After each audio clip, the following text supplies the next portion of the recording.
The Chinese Communist Party is the most powerful political organization in the world.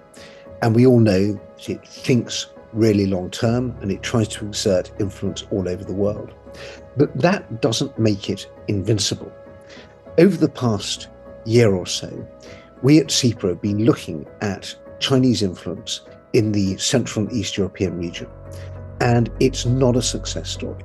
The 17+1, which was established a few years ago for Central and Eastern European countries with China, has in recent months in 2022 become the 14+1, with a number of countries drifting away because of political issues with the People's Republic of China. But that doesn't mean that China is no longer relevant for the Central and Eastern European countries, and even for those beyond the 14+1 that still remain. People don't want to be corralled into some kind of Beijing-led beauty contest, and the awareness of the threat from China has grown along with the awareness of the threat from Russia and the need for American support. So the geopolitics is not going China's way. So although formal arrangements like that, which was once 17+1, multilateral fora which are focused on China, at least for Europe, will become less pressing and maybe have less of a structure than they're used to and less of a reason, China's role in global affairs, because of its absolutely irrevocable input into issues like climate change and managing the global energy crisis, is going to continue.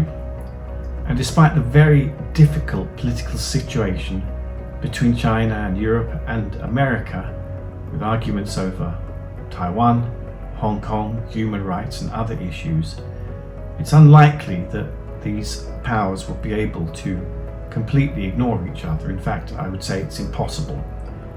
What we're likely to see, therefore, are a kind of series of economic, environmental and energy issues which will really shape the relationship.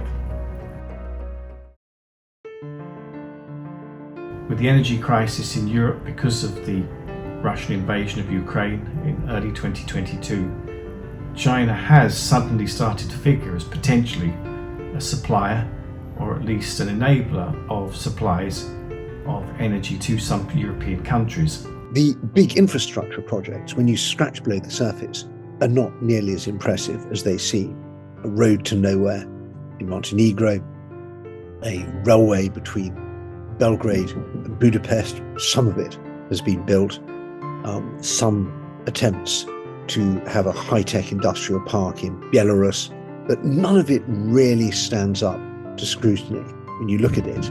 And it doesn't actually matter that much from a Chinese point of view either. That's the really interesting thing. You get East European leaders, such as Viktor Orban or Alexander Vucic in Serbia, saying that they have this great relationship with China.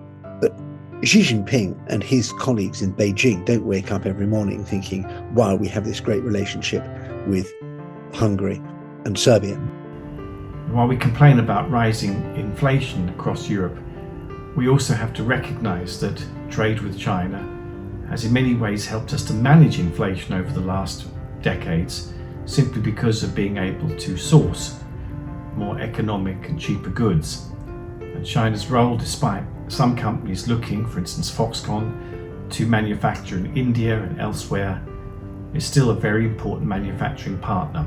We can also say that China's relations in Africa and Latin America have grown probably more compelling, and they are not part of the sanctions that are against Russia and create an almost alternative world, the dual track world as it were.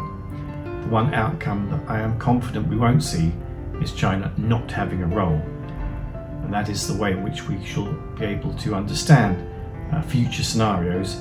The least possible is China not being there. The most possible is China will be there in particular places and may be there in more dominant ways than we are probably ready to appreciate, but it will certainly have a role to play. So it's not quite a nothing burger. It's something to watch out for, and there is opportunity for China there, particularly when the West makes mistakes on things like COVID vaccines. That's where China gets some points in. But in the end, the story of the last 10, 12 years of Chinese influence in Eastern Europe is a lot of effort, a lot of time, a lot of money, and not that much result.